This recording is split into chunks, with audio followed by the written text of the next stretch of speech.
dañuy daal di tàbbe ci waxtaan bi tey ki nga xam ne nag moo di Barthélémy Dias dafa xëy bëggoon dem ci fi nga xam ne nag moom moo di ca cité kër góor gi pour rek lancer travaux yi nga xam ni bëggoon na ko def jëmale ko rek ci wàllub tali bi waaye ba nu fa demee daanaka danoo fekk li nga xam ne nag moo di police daal di barricade li nga xam ne nag moom moo di yoon bi yëpp ginnaaw yenn conseils municipaux yi nga xam jot nañ fa ñëw dañ ko xamal ni carrément lancement yooyu gi du Barthélémy Dias moom mooy ki koy def ci woon tey nan nga mën jàngatee Barthélémy Dias mi xëy fas yéene wala bëggoon dem pour rek visiter yenn bërëb yoo xam dafa nekk ay chantier moo xam ci wàllub tali moo xam ay école yu mu sumboon bëgg ko liggéey loolee tey ji mu dem fekk fa takkadir daal di fay taxaw. waaw je pense que Barthélémy buy dem moom xamoon na ne du mën a lancer travaux yooyu. parce que moom déjà daa jot kayit bi koy firnde ne mënul nekk. su dee dagan na pour mu def ko day mel nii démb ak tey ak suba ñoo bokk. maanaam hier. aujourd'hui et demain est-ce que vraiment ñoo bokk. temps yi bokkuñu. parce que li tax ma lay jox explication bu xaw a terre à terre pédagogique boobu. mooy démb maire la woon tey du maire. suba xamuñ lan lay doon parce que. dans l'acte administratif bi préfet bi bind. te moom ñu woo ko te buñ koy woo sénégalais yi bari xamuñu woon luñ koy doyee ba ñu jàpp ne sax dañ koy woo pour benn affaire pénale. jour boobu c'était le 11 boobu puisque léegi réew mi da ngay wax gars yi duñ la dégg. da ngay lire les kayit boo xam ne ñëpp ko jot. non c'était le 11 décembre 2024. objet bi c'était démission de votre mandat de conseil municipal. ñetti paragraphe la mais deuxième paragraphe bi dañ ne. en conséquence ginnaaw bu ma la yégalee lii yëpp et cetera en conséquence conformément aux dispositions des articles du code électoral portés en première référence je vous déclare démissionnaire de votre mandat de conseiller municipal de la ville de Dakar. À compter de la date de notification de la présente. waaye xanaa loolu tubaab la. exactement. À compter de la date de la notification de la présente mais nga jot ko fa def signé déchargé. déchargement ngi nii. moom moo ko signé. waaw léegi nga ne notification de remise d'acte. mooy maa ngi bu doon ci olof bu sem mooy. wat firndeel bi wane ne lii ngeen teg ma na jot naa ko. jox ngeen ma ko te ñu ne bu njëkk bi dañ la ne le 11 li nga signé dafay valable dafay jël effet dès l'instant que jot nga notification bi. à compter de la date de la notification de la présente. la notification de la présente c'était le 11. la notification c'était le 2. waaw léegi loolu su amee mooy si laa nee na. boss bi nee na bu bindee kayit bi wane ne si laa dootul présenter émission bi. mu bind ci kayit gi ne ak émission bi dootoo ko présenter à partir du jour bi nga ko jotee. nga jot ko tey à compter de la date bi nga jotee notre acte boobu. DG bu wax ko est-ce que kon demain boo ko jotee léegi suba da ngay def émission wala ko def. déedéet te notification bi le 11 la. waaw kon lan mooy problème bi. te yow da nga ko lire da nga ne à compter de la date de la notification de la présente. la présente c'est l'acte administratif. donc l'acte c'est le 11. le 11 le 12 ñu jox la ko le 11 lañ la jox démission de votre mandat de conseiller municipal. c'était le 11. le 12 ñu jox la. lu ñu tuddee la notification de la démission qui est un acte administratif et pare yow acte boobu da nga koo signé. ci signature boobu da ngaa wax préfet sa ndaw di police bi. jot nañ ma remettre seen document boobu léegi man signé naa. mais ci biir am na signature Barthélémy Dias wala bisu yorewu ko. exactement su ko yoree na ko affiché léegi loolu su amee. donc le lendemain à partir date bi nga jotee. acte bi ba signifié notifié la ko à date boobu. lay jël effet. donc bu weesoo date boobu même si c'est à midi 2.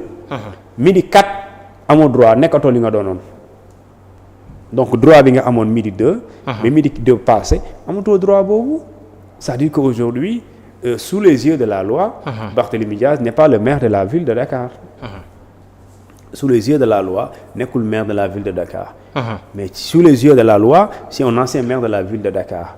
donc on lance Thioune tey est-ce que Thioune mën na dem lancer les travaux de la mairie de ville de Ziguinchor. moi je suis pas maire. donc c'est le maire qui est habilité ou bien une personne intérimaire wala une personne bi nga xamante ne qui peut substituer au maire.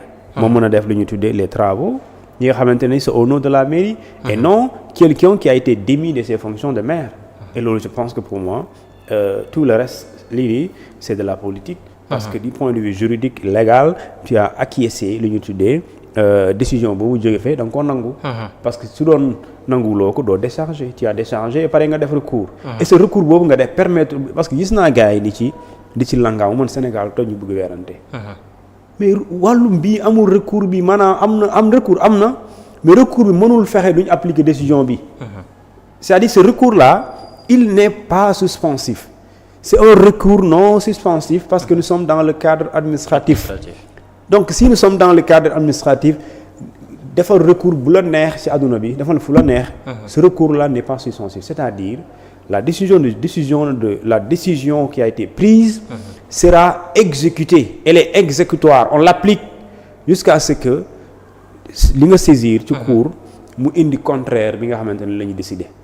ça veut dire qu'aujourd'hui c'est pourquoi dans la présente note bi ma lire 5. ñu defal la c'est à compter de la date de la notification de la présente. su doon le recours est suspensif du ko sañ a bind. parce que su boobaa waa ji bu defee recours. note boobu noonu du valable. du valable moom. et su boobaa parce que valable pour mu valable il faudrait soo defee recours mu tëb. et ça c'est en matière pénale mais nous sommes dans une matière administrative. donc le recours là am na sens d'accord tu as 10 jours pour le faire. mais néanmoins ce recours là ne peut pas suspendre la décision qui a été déjà donnée rendue plutôt par le préfet de la ville de Dakar et notifié par la police. exactement après sax gis naa benn communiqué boo xam ni ville de Dakar wala ñenn ñi nga xam tey jii ñoom ñoo yor communication Barthélémy Dias daal di koy génnee dina xamal ni carrément nguur yi actuellement lu mu bëgg mooy exercer benn pression ci ki nga xam ne nag moo di Barthélémy Dias wala conseil municipaux yi nekk foofu pour nu mën a teg li nga xam ne moo di benn délégation spéciale est-ce que tey jii procédure bi noonu la mën demee jëlee fa ki nga xam ne nag moo di Barthélémy Dias xëy suba daal di fay envoyer li nga xam ne nag moo di une délégation spéciale. waaw délégation spéciale bu fekkente ni ki nga xamante ni moo nar a wuutu Barthélémy Dias. bon parce que recours yi bu jeexoon ci la ñuy am la décision définitive mais puisque le recours nonobstant il n'est pas suspensif. mais si la justice en tout cas la cour bi ñu saisir bu waxee le contraire de ce que le préfet a dit. donc day changer donne bi fi ne au cas où maintenant que décision wu daal définitif. alors définitif plutôt ñu jàpp ne alors ki ko war a remplacer. maanaam il n'est pas à la hauteur maanaam li nga xamante moom mooy les attentes de la ville de Dakar.